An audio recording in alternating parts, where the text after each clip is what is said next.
I am Wendy Yi, and welcome to the Dice Tower. I've got a rapid fire roundup for you. This is where I take a bunch of games and I do brief reviews on them. So let's go ahead and get started. Kraken Skulls. This is a pirate's game with a cute little, name, because Kraken, get it? There's a Kraken you fight. Yo ho ho. So in Kraken Skulls, you're moving around islands and the open seas. You're running into pirates. It's one of those like blind reveal how you move, and if you accidentally move into a space of someone else, you guys fight it out. And you're also going to bury treasure and unbury treasure, and you might get cool stuff. There's some upgrades you may or may not be able to afford depending on what treasures you get as you go along. And there's just a lot of just kind of moving around in circles and fighting stuff. Not my type of game, not the worst pirate game in the world, but this one's a 4 for me. I'm not coming back to it. I didn't find it enjoyable, and I didn't feel like the decision space was great. The deck was really lucky as to whether or not you got money, and you needed those monies for the upgrades. So overall, yeah, not my favorite game. Now, let's talk about the worst pirate game. Okay. The worst that I've played recently, at least. This one is Pirate's Flag, and oh my goodness, it's a roll and move game, which automatically is terrible, but it's like free for all, capture the flag. You have to all run and race down and fly down waterfalls, all to pick up a flag, and then you're constantly trying to steal it from each other. It sounds like tons of fun, right? As you roll and move your whole way back. And it's just a lot of randomness. It's a lot of just roll a die and see what happens. Do I land on your space so I can steal the flag? Do I not? There's a couple things that let you move forward, a few extra spaces, or move back or whatever, and there's some places where you can land and you can buy things and get stuff, and I think there's a little more to it than just roll and move, but not much. Not a ton. So there you go. That's Pirate's Flag. It's a 2 for me, and it's pretty much the worst pirate game I've played recently. Pick a Pen Gardens. This is a roll and write game by Knizia, the good doctor who I tend to not enjoy his games. But I did enjoy Pick a Pen. It was a very fine game. I didn't find it amazing, but in this game you're filling in little colors in these grids, and you're trying to make connections of colors, or you're trying to like finish areas so that you can score them. While working on the perimeter, you also are trying to do different colors versus the same colors. There's those roll and write decisions. I don't feel like it's amazing. The big gimmick is that the pencils are the dice, and so you're rolling them, and then you're drafting. Basically, you're like picking pencils, and that's the color you use is the pencil that you use, and it's at the value that you picked up or that it rolled at. Yeah, anyways, Pick a Pen Gardens, very okay. This is a 6 for me. I don't find it to be amazing. It's not a bad game. It's just a very basic, simple roll and write. There's so many other roll and write games out there that I could be playing. Would I play it again? Sure. If someone asked, would I ever go out of my way to play it? No. So that's why it's a 6 for me. Unmatched Adventures, Tales to Amaze.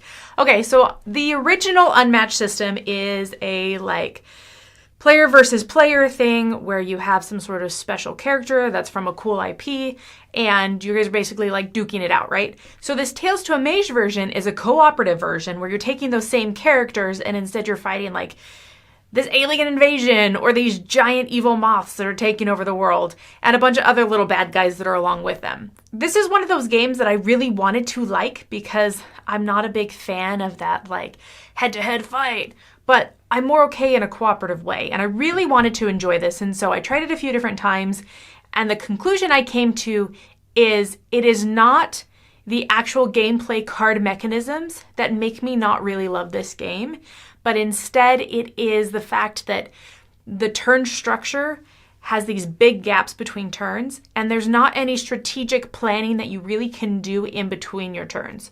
And so my mind is not occupied. I'm just sitting for long periods of time because it is just kind of a random card flip turnover.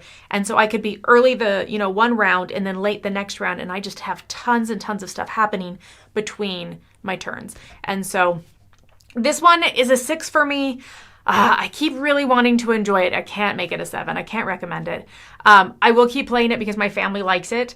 And so, maybe at some point I'll get more into it. I do think that playing a character that I really enjoy and I connect with helps and has some cool aspects to it. Playing with a character that doesn't work well with a cooperative version, or playing with a character that you're just not interested in, I think also detracts from it. But playing with a cool character, you know, like, oh, T-Rex, I'm going to eat those aliens, it adds a fun value to it. So once again, this is a 6 for me, and that is Unmatched Adventures, Tales to Amaze. Shipwrights of the North Sea Redux. Okay, so I played the original Shipwrights of the North Sea years ago, and it was awful. It was basically broken, right? Terrible game.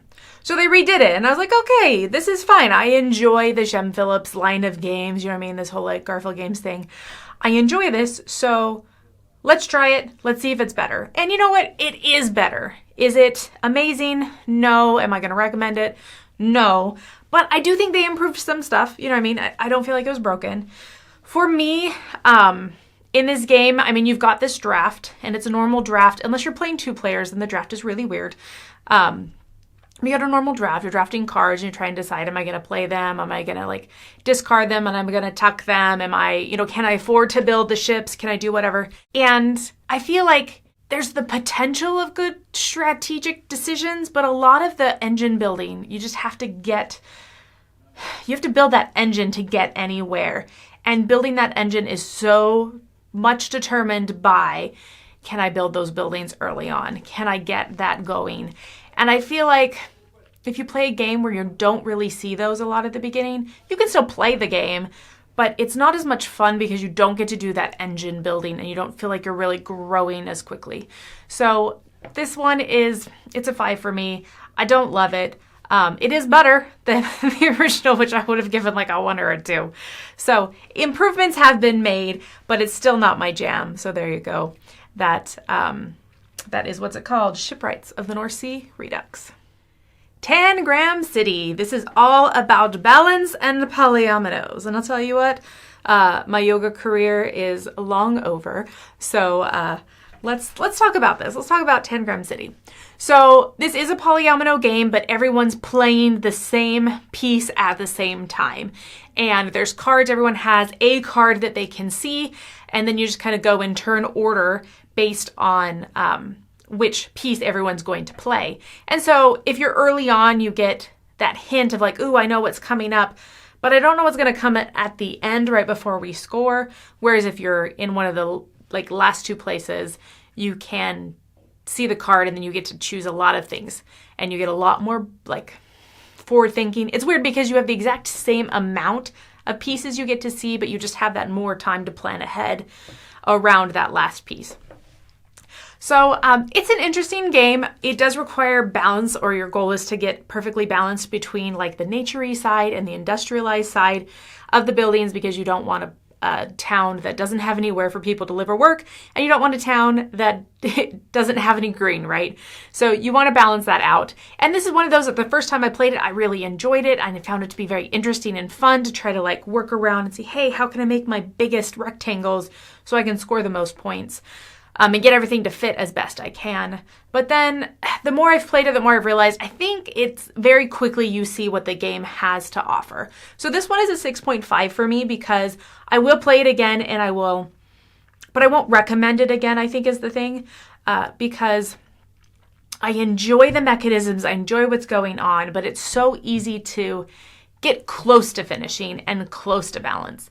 And so it's not this big complicated task of, oh my goodness, I don't know if I'm going to get close to balancing. But instead just like, hey, if I can get a corner done early on, then I can get a good big rectangle and I just have a lot of points. And then I'm going to move from there and I'm going to do well. So yeah, I feel like I've seen all that it has to see. So there you go. That's Tangram City. Let's go to Japan. You want to come with me? Grab an airplane ticket. Let's go. So let's go to Japan is you are planning your vacation to Japan and you're hopping between 2 of the main cities that are there. And you have to make sure that you have enough bus routes, but also that you make your time a happy time, a good time. So this is one of those games where you are drafting cards and you're slowly playing them out, and you don't have to play them in order of your trip, but instead you're revealing over time what that trip is going to be. And then at the end of the game, you go on the trip, you score it all up based on what objectives you're meeting. And all the cards have different objectives that they score. So you go in order and you're like, okay, look at all the stuff you've already done. Have you already completed these things before it? And so you're just trying to basically maximize the spaces that you're putting stuff. I do think that it's a cute game. I think the theme works really well, and I think that it's fun. It is hard to maximize all the things on your cards and have enough bus tickets. Because every time you hop between a city, you have to have a bus ticket, otherwise you lose points. And so it is funny that you're like, okay, I want today to be focused on this particular color of activity, but also I want it to be all in the same city. So there's some interesting stuff going on. I think it's full of good decisions. I think it's enjoyable. So I'm going to go ahead and give this a 7.5. Once again, let's go to Japan. Very cute theme. It's got like sushi in it, sushi making, sushi eating, going to a store, buying food. I mean, there's just tons of different things, and thematically, I think it works with the mechanisms. So there you go. That's Let's Go to Japan. In the Footsteps of Darwin. This is a Spiel nominee, actually. So that's kind of exciting. This is actually why I played this game, tried it out. So In the Footsteps of Darwin is kind of that weeknight game feel where it's a very light game. It's simple, not too many rules. It doesn't take too much time. But what you're doing is you're going through and you're collecting different species as you're walking around this little like 3x3 grid. And as you, depending on which tile in a row or column that your little thing's connected to, will determine how many spaces you move the little ship thing so that the other player can then choose something in their own column. So it's very simple, and you're just trying to get sets of the same kind of species in various different colors. And then you're trying to find specialists who research specifically those like specific kind of things. And then there's like endgame multipliers. So I think this game has a lot of basic trappings. It's very welcoming. It's very much one of those like you can introduce this to anybody kind of game. So I think it's welcoming. I think it's good. So this one's a 7 for me. I think it's a positive game and I enjoyed it. So there you go. In the Footsteps of Darwin. Expressions. This is a deductive card game that is cooperative. So you're working together in this card game to figure out what is in everybody's hand. So the theme expressions, I guess, is that you're trying to figure out what emotions people have in their hands, because each one of the suits of the cards, each one of the colors is a different emotion. So there's like super mild theme there, not much at all. It's basically just a deduction card game, right? So in the game, you want to basically have the happiness, right? Because you're happy when you figure out what other people's emotions are, even if they're not necessarily happy. So there's like a positive side and a negative side. And the negative side is all the stuff in the game that you have to do to figure out all the positive stuff. So for example, when I play a clue from my hand, I play a card from my hand, everybody else can see, hey, I have more 7s in my hand than this, or this is my lowest yellow, or something like that. So you play those clues out, and those clues are great because they help you figure out what's going on, but they go to the negative pile because you had to tell someone your emotions. They didn't just figure it out. Whereas the positive side is when someone guesses correctly. So if Joey guesses that after I played my pink 7, I said I have more 7s, and he's figured out from all the other clues that I do have the blue 7, he says, hey, Wendy has a blue 7. I play out the blue 7 on the positive side. You can say, yes, you figured it out. And then Joey also gets to play a really cool card, or he gets to pick a card to play down on the positive side as well. So it's just trying to balance that out, that you get more positives than negatives, and obviously the higher score you get, the more positive you have, the better. But it's just a fun deduction game. I enjoy, it reminds me of The Crew, obviously, because that's one of the very first card games that I played that were this silent deduction. And you can talk in the game, like you can talk together about the other player. You just can't talk about what's in your hand. And so there's some really cool discussion that can go on at the table and some really cool thinking that you can have to make those decisions. So I just think that there's a lot of fun there. It's a very good cooperative game. And it's not just absolute silence. It's, we're discussing about other people. So I like it a lot. So there you go. So Expressions for me is an 8.5. Very much recommended. I think that it's a fun game and I definitely want to play it again. So there you go. Thanks for joining me today. This was a rapid fire roundup. We have tons of other videos and other reviews on our channel, so go ahead and check those out. Anyways, I'm Wendy Yi, and have a fabulous day gaming.